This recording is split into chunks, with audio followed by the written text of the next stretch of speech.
قیامت کا ٹھیک وقت کسی کو معلوم نہیں، بارش کا کوئی پتہ نہیں کب ہوگی، کتنی ہوگی۔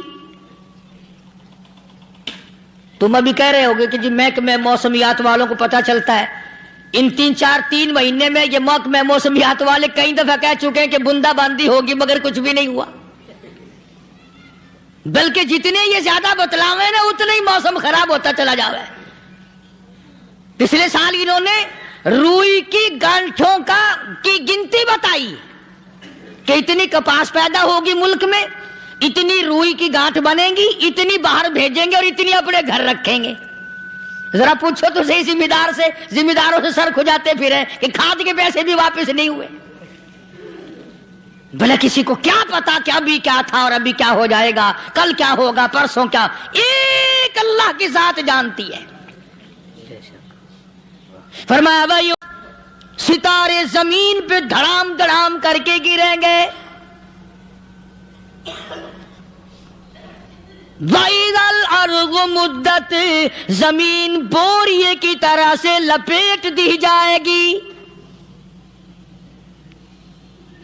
وَإِذَا الْجِبَالُ سُيِّرَتْ، یہ بڑے بڑے پہاڑ ہوا میں کپاس کی طرح اڑتے پھریں گے۔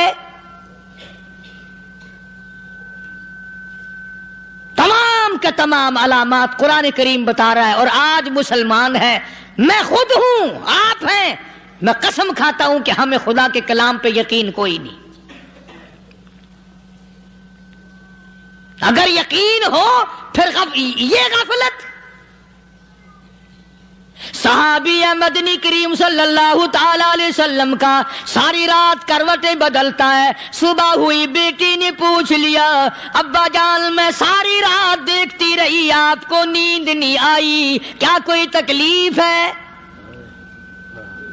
دیکھنے والی بیٹی کے بھی قربان جاؤں، بے چین ہونے والے ابا کے بھی قربان جاؤں، آخر بیٹی بھی جاگ رہی ہوگی تبھی تو دیکھا ہوگا۔ کہنے لگے ابا میں نے ساری رات کروٹیں بدلتے دیکھا، کیا بات ہے آج نیند کیوں نہیں آئی؟ فرمایا لختے جگر او نور نظر، او میری بیٹی کل قرآن کریم کی ایک آیت سن کے آیا ہوں، ثم لم یتوبوا فلہم عذاب جہنم ولہم عذاب الحریق۔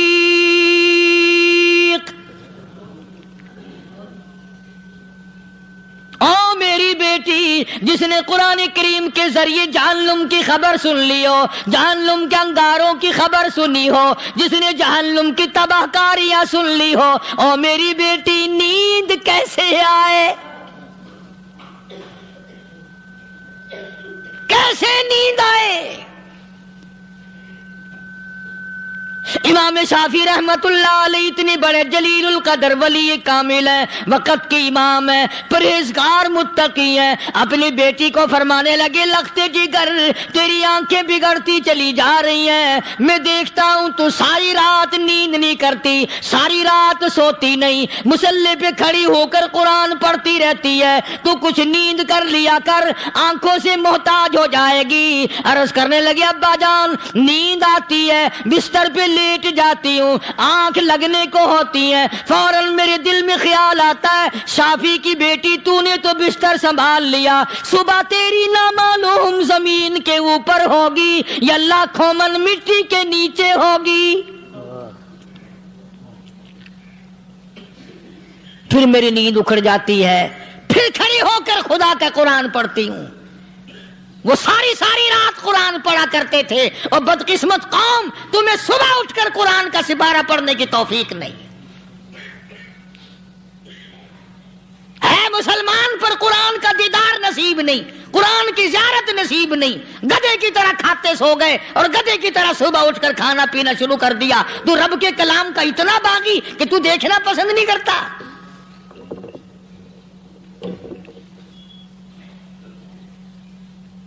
اور دنیا کی چیز اگر گھر میں نہ ہو، ٹھنڈے ٹھنڈے سانس مارتے ہیں عورتیں بھی، ہاں جی اپنی زمین کوئی نہیں نا، اپنی ہاں جی مکان اچھا اپنے پاس کوئی نہیں، فلاں چیز اپنے پاس کوئی نہیں۔ کبھی کسی نے ٹھنڈا سانس مارا کہ ہم 10 آدمی ہیں گھر کے، ایک آدمی بھی قرآن پڑھنے والا نہیں، ہم سارے کے سارے پتہ نہیں کیسے اکٹھے ہو رہے ہیں۔ اگر دل میں عظمت ہو، ڈاکٹر ہو، افسر ہو، وزیر ہو، آخر ہے تو انسان، ہے مسلمان، ہے مدنی کریم صلی اللہ علیہ وسلم کا امتی، پھر قرآن سے اتنا دور کیوں ہے؟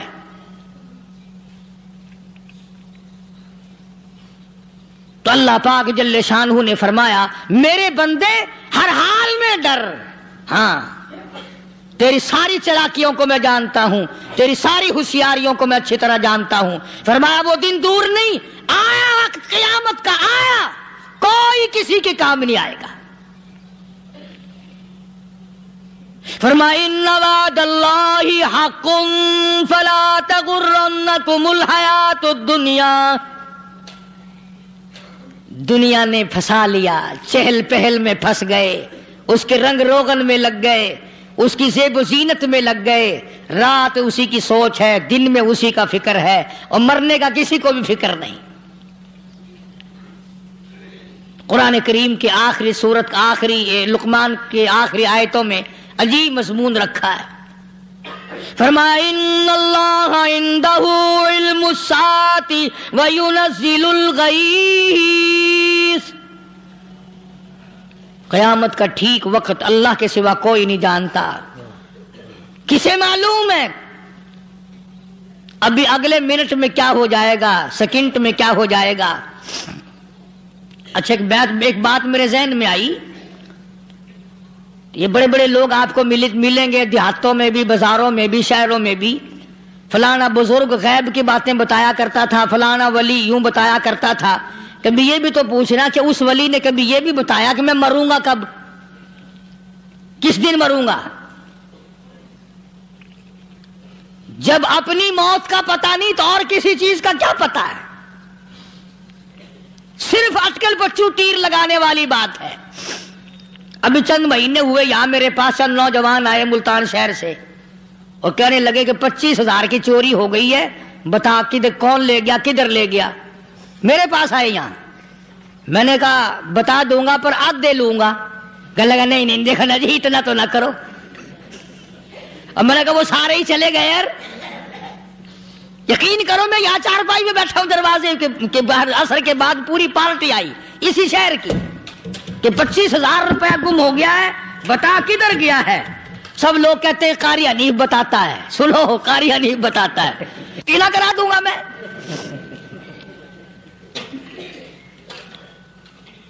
جتنا میں نے انکار کیا میرے سر ہوتے چلے گئے، اخیر میں نے بکواس کر دی، میں نے کہا اچھا بتاؤں گا پھر آدھے لوں گا۔ کہنے لگے نہیں تماشا دیکھا، یعنی اندازہ لگاؤ کہ ہم شہر سے سن کر آئے ہیں کہ قاری حنیف چوریاں بتاتا ہے۔ اللہ غنی، کس کو معلوم ہے کہ ابھی کیا ہو جائے گا؟ اللہ پاک نے کسی کو نہیں بتایا۔ فرمایا ان اللہ عندہ علم الساعۃ وینزل الغیث،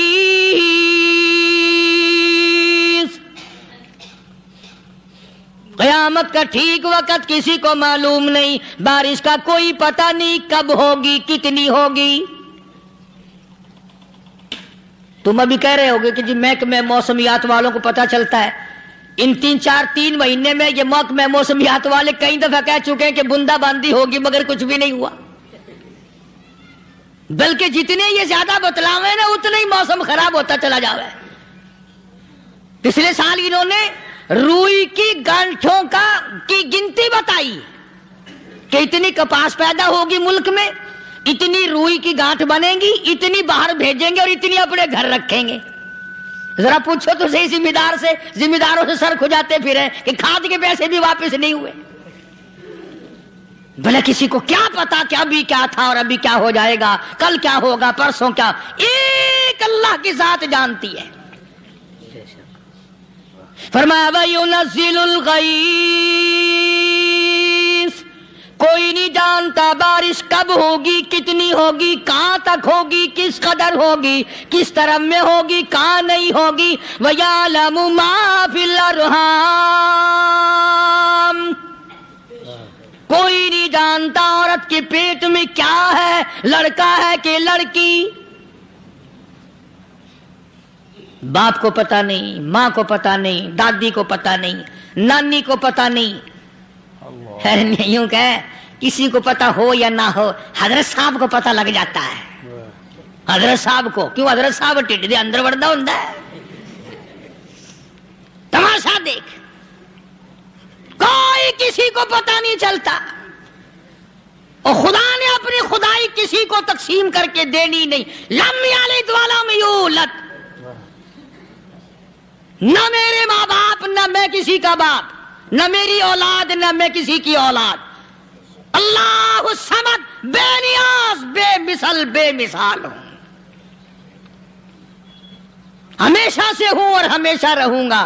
سام میرے محتاج ہو، میرے دروازے کے گداگر ہو، میرے دروازے کے فقیر ہو، میرے دروازے کے دستے نگر ہو، آؤ مانگو کھاؤ، موت آئے مر جاؤ.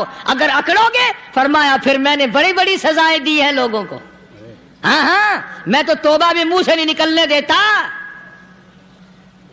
کلمہ تو کلمہ ہائے نہیں کرنے دیتا. میں جب میں موت کا پیغام دوں، یکدم دل کی حرکت بند ہو جاتی ہے، آئے بھی نہیں، اوئی بھی نہیں، اف بھی نہیں، کچھ بھی نہیں. فرمایا وَيَعْلَمُ مَا فِي الْأَرْحَامِ، کسی کو پتا نہیں عورت کے پیٹ میں کیا چیز ہے.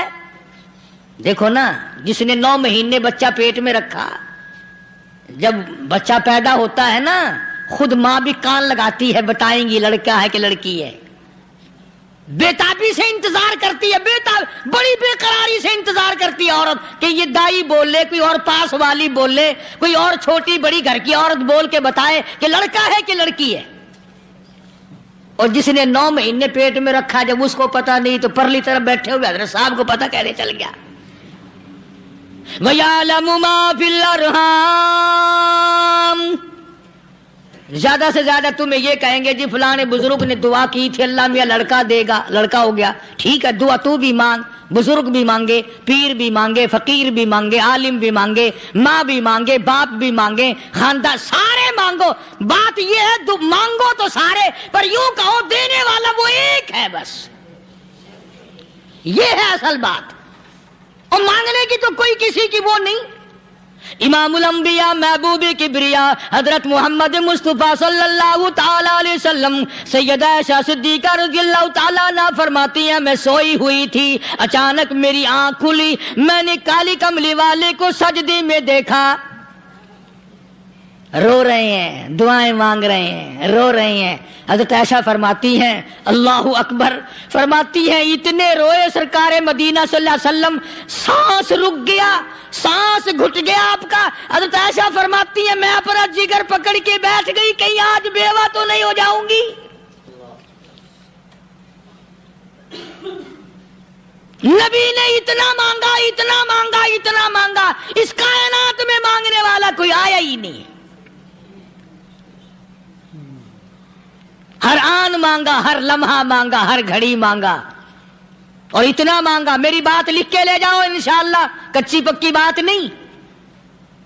سیدہ عائشہ صدیقہ رضی اللہ تعالیٰ عنہا گواہ ہے، سیدہ فاطمہ الزہرا رضی اللہ تعالیٰ عنہا گواہ ہے، نبی کی گھر والی گواہ، نبی کی لخت جگر نوری نظر فاطمہ الزہرا گواہ. فرماتی ہے حضور کریم صلی اللہ علیہ وسلم کا جب آخری وقت آیا، آواز بالکل ختم ہو گئی، آواز بالکل پست ہو گئی، پھر بھی لب حرکت کرتے تھے، لب حرکت کرتے تھے، دونوں کی دونوں. فرماتی ہیں ہم نے کان لگایا، آواز تھی ربی حبلی امتی، ربی حبلی امتی، اور میرے مولا میری امت کو معاف کر دے. اور خدا کی قسم کالی کملی والے نے آخری سانس تک مانگا ہی مانگا.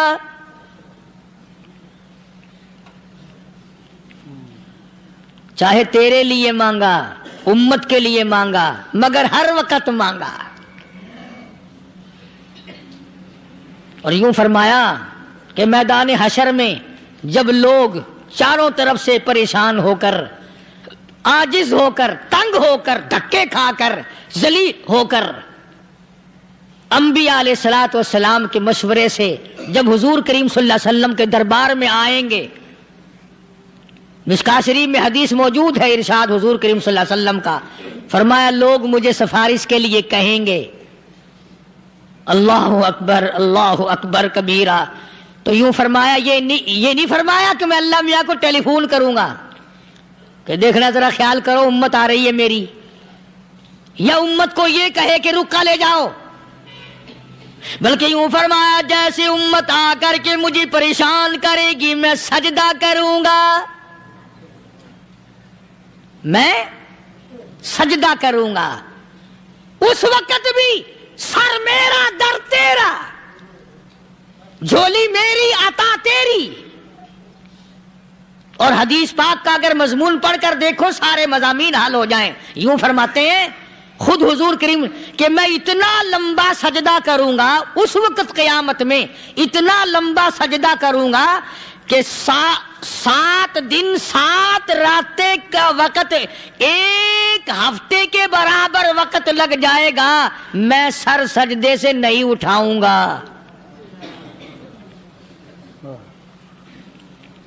اتنا لمبا سجدہ کروں گا کہ 1 ہفتے کے مقدار وقت لگ جائے گا۔ یہ مقدار کیوں فرمایا؟ قیامت کا دن ہے نا، دن ڈھلنا نہیں، چھپنا نہیں، رات آنی ہی نہیں، رات تو ہے ہی نہیں نا، اس لیے فرمایا 1 ہفتے کی مقدار دن لگ جائے گا، وقت ختم ہو جائے گا پورا ہفتے کے برابر۔ اس کے بعد اللہ پاک مجھے فرمائیں گے ارفع راسک یا محمد صلی اللہ علیہ وسلم، میرے محبوب سر اٹھاؤ، سل مانگو توتا دوں گا، مانگو دیا جائے گا، سوف یعطیک ربک فترضی، تیرا رب تجھے راضی کر دے گا۔ صحابہ اکرام رضوان اللہ تعالی علیہ مجمعین نے عرض کر دیا یا رسول اللہ صلی اللہ علیہ وسلم آپ کس وقت راضی ہوں گے؟ کتنے لوگ جنت میں چلے جائیں گے، دوزخ میں چلے جائیں گے، آپ کس وقت راضی ہوں گے؟ خدا کی قسم اس محسن کائنات کا کیا کہنا کالی کملی والے نے جو ہم پر مہربانی فرمائی۔ یوں فرمایا جب تک ایک ایک امتی کلمہ پڑھنے والے کا ہاتھ پکڑ کر جنت میں نہ لے جاؤں میں محمد الرسول اللہ کو چین نہیں آئے گی،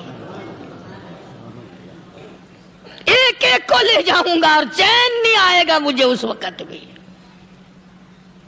تو عرض یہ کر رہا تھا کہ قرآن کریم نے اور تمام چیزوں میں عقیدے کا سدھار کہ عقیدہ بناؤ، یہ جو عقیدہ ہے نا اس کی حیثیت ایسی ہے جیسے پہلی اینٹ عمارت کی، اگر اینٹ ٹیڑھی ہو گئی تو ساری عمارت ٹیڑھی ہو جائے گی، اگر عقیدہ صحیح نہیں تو سارے اعمال ٹیڑھے ہو جائیں گے، اور اگر عقیدہ صحیح ہے تو اعمال بھی اور تمام افعال بھی اخلاق بھی تمام کی بنیاد جو ہے وہ صحیح رہے گی اور اچھی توفیق ہوگی۔ یہ عربی کلمہ ہے، آپ اور میں اگر کلمے کا معنی سمجھ لیں پھر بھی بات بنتی ہے، یہی تو معنی لا الہ الا اللہ، کوئی نہیں بگڑی بنانے والا، کوئی نہیں حاجت روا، کوئی نہیں مشکل کشا، کوئی نہیں تیرا ہاتھ پکڑنے والا، کوئی نہیں مجھے اور آپ کو اولاد دینے والا، کوئی نہیں بیوی بچے دینے والا، کوئی نہیں یہ ہر روز روٹی کھلانے پانی پلانے والا اس کے سوا کوئی نہیں، الا اللہ، ایک اللہ کی ذات ہے۔ اور فرمایا کہ یہ بتایا کس نے کہ یہ سب کچھ کرنے والا کون ہے؟ محمد الرسول اللہ صلی اللہ علیہ وسلم، کہ ہمارے آقا اور مولا حضرت محمد الرسول اللہ صلی اللہ علیہ وسلم نے بتایا۔ تو قرآن کریم کی ان آیتوں نے وضاحت کر دی وما تدری نفس ماذا تکسب غدا، کسی کو پتہ نہیں کل کیا ہو جائے گا، صبح کو کیا ہو جائے گا، شام کو کیا ہو جائے گا۔ وما تدری نفس بأي أرض تموت، کوئی نہیں جانتا موت کس جگہ پہ آئے گی۔ کسے معلوم ہے کہ میری قبر کہاں بنے گی؟ کوئی نہیں جانتا میرے اس بدن کو جانور کھا جائیں گے، کسی کو علم نہیں ہے کہ قبر کا گڑھا ملے گا کہ نہ ملے گا، کفن ملے گا کہ نہ ملے گا، نماز جنازہ نصیب ہوگی کہ نہ ہوگی، غسل نصیب ہوگا کہ نہ ہوگا، کوئی کوئی نہیں جانتا کلمہ پڑھتے موت آئے گی یا کنجری کے گانے سنتے گاتے موت آئے گی. کس کو علم ہے کہ آخری کلام جو دنیا میں ہوگا وہ درود پاک ہوگا یا قرآن کریم ہوگا یا دعا ہوگی یا استغفار ہوگا اور یا گالی منہ سے نکلے گی دم نکل جائے گا. کسے معلوم ہے؟ اس لیے فرمایا وما تدری نفس بأی ارض تموت، کوئی نہیں جانتا موت صبح آئے گی یا شام آئے گی،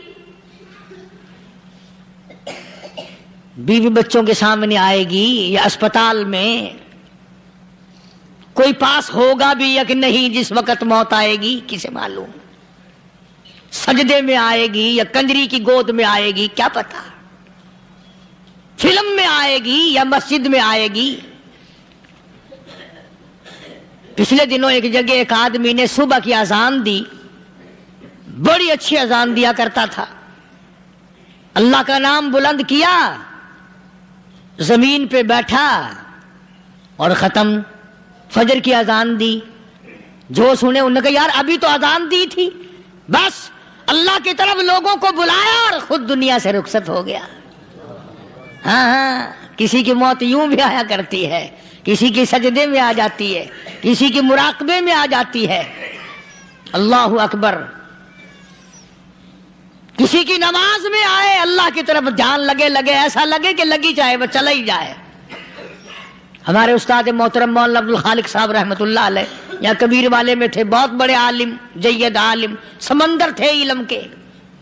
بس صبح کی نماز کے بعد مراقبے میں بیٹھے اللہ اللہ کر رہے ہیں، بس جیسے اتحیات میں بیٹھتے ہیں نا اسی طریقے سے بیٹھے تھے. دن چڑھ گیا، بھتیجے نے آ کر کے کہا حضرت ناشتہ تیار ہے، جواب کوئی نہیں. پھر کچھ دیر کے بعد آیا کہ حضرت ناشتہ تیار ہے، جواب کوئی نہیں. اور دن چڑھ گیا، ہاتھ لگا کے دیکھا کہ حضرت تو پہنچ گئے اللہ کے یہاں. کس حالت میں؟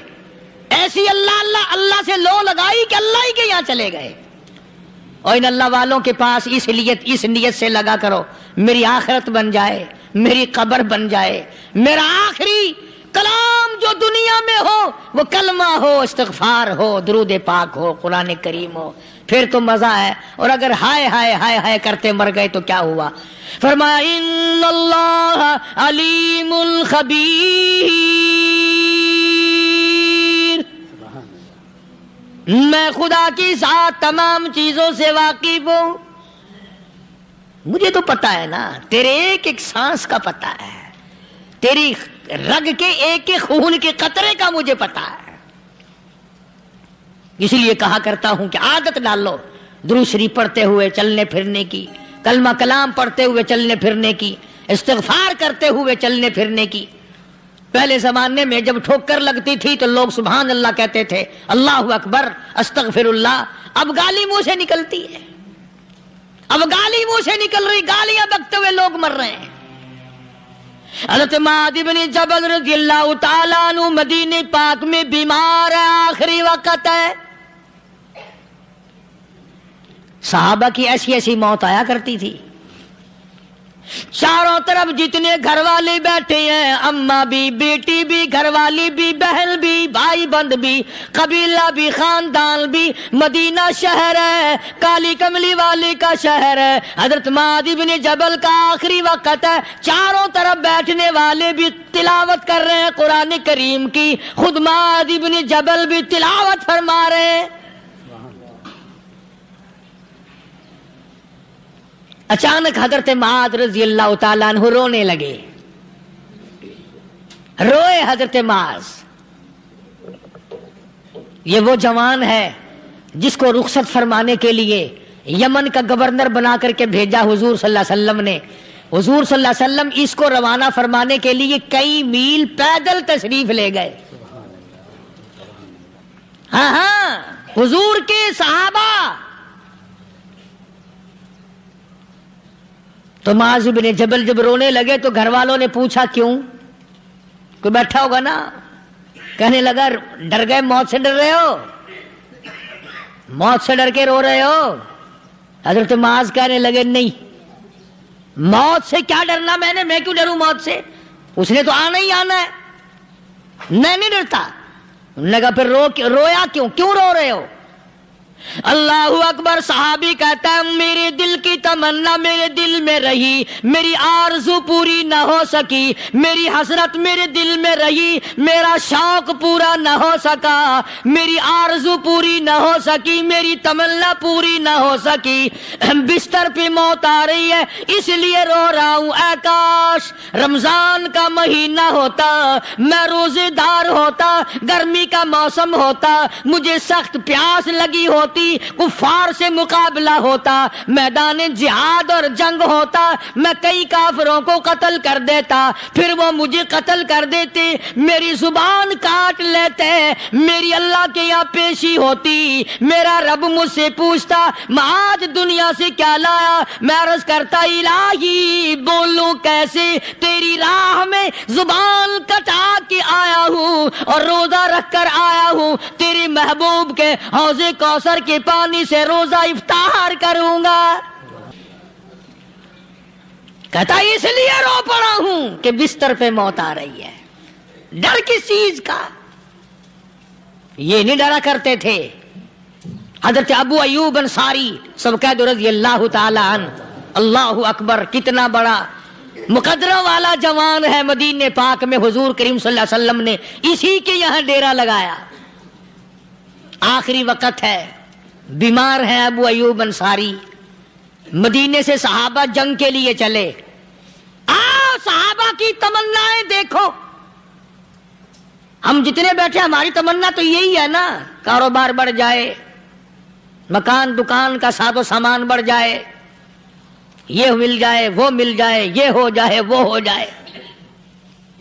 ابو ایوب انصاری بیٹھے ہوئے دیکھ رہے ہیں صحابہ سواریوں پہ پیدل، تلوار، نیزے، تیر لے کے چلے۔ ابو ایوب انصاری کہنے لگے کہاں چلے ہو؟ کہ جہاد فی سبیل اللہ کے لیے۔ کہنے لگا مجھے بھی لے چلو۔ سمجھ رہے ہیں آپ سارے؟ فرمایا مجھے ساتھ لے چلو۔ کہا کمال ہے، بیمار آدمی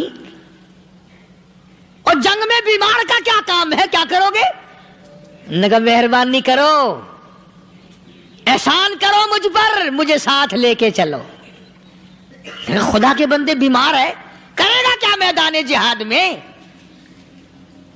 کہنے لگا تم تو بیمار کی بات کر رہے ہو، مجھے ساتھ لے چلو اونٹ پہ ڈال کر۔ توجہ کرنا ذرا، آخری بات میرے یاد آئی ہے، بتانے لگا ہوں۔ ابو ایوب انصاری حضور کا میزبان مدینے والا کہتا ہے میں بیمار ہوں، مجھے اونٹ پہ ڈال کے لے چلو، اور اگر میری راستے میں موت آ جائے پھر بھی میری لاش کو ساتھ لے جانا۔ جہاں کفر اور اسلام کا جنگ ہوگا، مقابلہ ہوگا، اس میدان میں میری لاش کو پھینک دینا۔ شاید کسی مجاہد کی سواری کا پیر میرے اوپر آ جائے، میں بھی قیامت میں اللہ کے حضور میں کہوں گا یا اللہ تیرے میدان جہاد سے اٹھ کے آیا ہوں میں بھی۔ اندازہ لگا ابو ایوب انصاری کی تمناؤں کو دیکھ، حسرتوں کو دیکھ۔ فرمایا مجھے ساتھ لے چلو، اگر میری موت آ جائے تو لاش کو بھی پھینکنا نہیں، دفن راستے میں نہ کرنا، ساتھ لے چلو، وہاں میدان میں ڈال دینا، اور اسلام کے لیے جو لڑنے والے ہوں، کفر کو مٹانے والے ہوں، ان کے پیر میرے اوپر آ جائے میں کامیاب ہو جاؤں گا۔ ایک تم ہو جو مسجد میں جھاڑو دینے سے بھی آر کرتے ہو، صف بچھانے میں بھی تمہیں شرم آتی ہے، صف اکٹھا کرنے میں بھی تمہیں شرم آتی ہے، ادھر ادھر کوئی چیز کرنے میں تمہیں کیا معلوم ہے جس وقت قیامت کے دن ان شاہی درباروں کے خادموں کو انعام ملے گا نا، پھر ٹکرے مارو گے، او ہو لو بھائی کمال ہو گیا، ہم تو یوں ہی رہ گئے۔ تو آج توفیق نہیں رہی، اللہ سے مانگ، سوتے بھی مانگ، جاگتے بھی مانگ، ہر وقت مانگ، وہی تیری میری جھولی بھرے گا، اسی کی عطا اور بندہ نوازی سے ہم سب کا کام چلے گا۔ فرمایا ان اللہ علیم خبیر، میں تمہاری ضروریات کو بھی جانتا ہوں، ہر چیز کا مجھے پتا ہے۔ اللہ مجھے اور آپ کو عمل کی توفیق عطا فرمائے۔ اللہ پاک اپنے فضل و کرم سے ہم سب کو اپنے بندے بنا لے، عقائد اور اعمال کی درستی فرما دے، مرتے وقت ایمان کی دولت عطا فرمائے۔ وآخر دعوانا الحمدللہ رب العالمین۔ ناظرین، بیان پسند آیا تو اس بیان کو لائک کر دیں اور ہمارے چینل کو سبسکرائب کر لیں، اور اس بیان پر ایک پیارا سا کمنٹ بھی کر دیں۔ ایسی ہی ویڈیو آپ کے لیے لاتے رہیں گے انشاءاللہ العظیم۔ جزاکم اللہ خیرہ، فی امان اللہ۔